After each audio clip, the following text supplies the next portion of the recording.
एका शांत आणि निसर्गरम्य गावात माधव नावाचा एक तरुण राहत होता. तो अत्यंत प्रामाणिक, दयाळू आणि देवभक्त होता.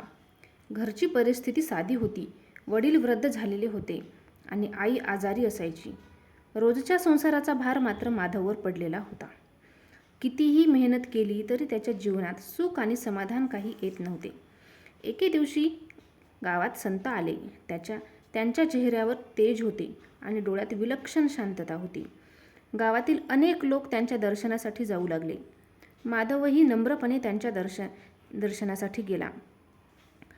माधवने विचारले संतांना, गुरुवर्य, मी प्रामाणिकपणे जगतो, देवाची भक्ती करतो, तरी माझ्या आयुष्यात इतक्या अडचणी का येतात?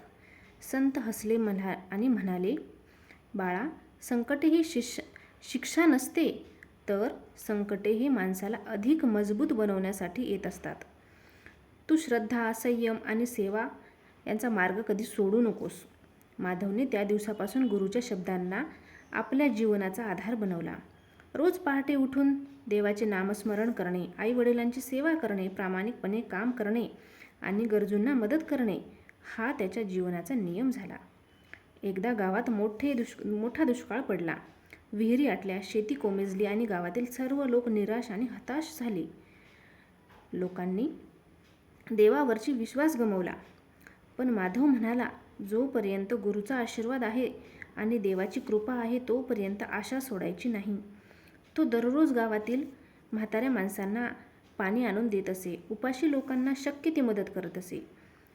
त्याच्या स्वतःकडे फार काही नव्हते, पण जे काही होते ते सर्वांमध्ये वाटून खात असे.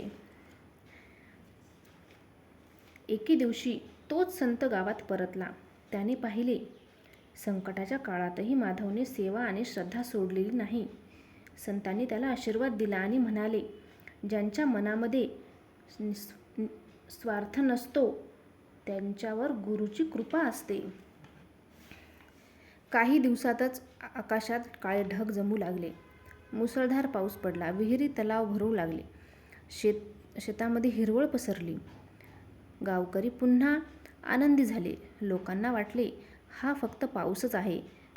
पण माधवला माहीत होते, श्रद्धा, संयम आणि गुरुच्या कृपेचे हे फळ त्याला मिळालेले आहे.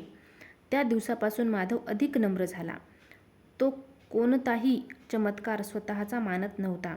तो नेहमी म्हणायचा, गुरु मार्ग दाखवतात, पण त्या मार्गावर चालण्याचे काम आपल्यालाच करावे लागते. हळूहळू त्याची प्रामाणिकपणा सर्वत्र प्रसिद्ध झाला. दूरचे लोक त्याच्याकडे सल्ला घेण्यासाठी येऊ लागले. पण माधव लोकांना हेच सांगायचा, माझ्याकडे कोणती जादू नाहीये.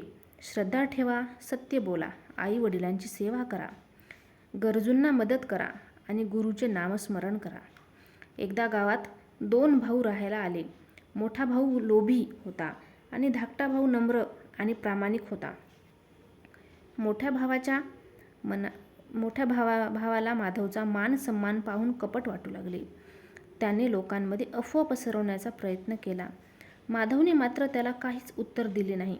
तो शांत राहिला. काही दिवसांनी सत्य समोर आले आणि लोकांचा माधववरचा विश्वास अधिक दृढ झाला.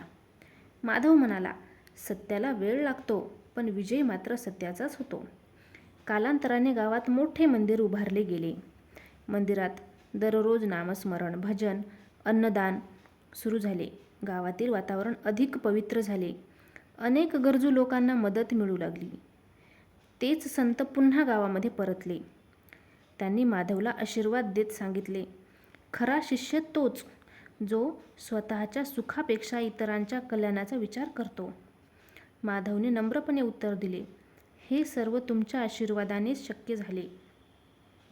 संत म्हणाले, आशीर्वाद सर्वांनाच मिळतो, पण त्याचे फळ त्यालाच मिळते जो श्रद्धा, संयम, सेवा आणि सदाचार याचा त्याग करतो. त्या दिवसापासून गावातील भांडणे कमी झाली. लोक प्रेमाने राहू लागले, एकमेकांना मदत करू लागले, देवाची भक्ती करू लागले.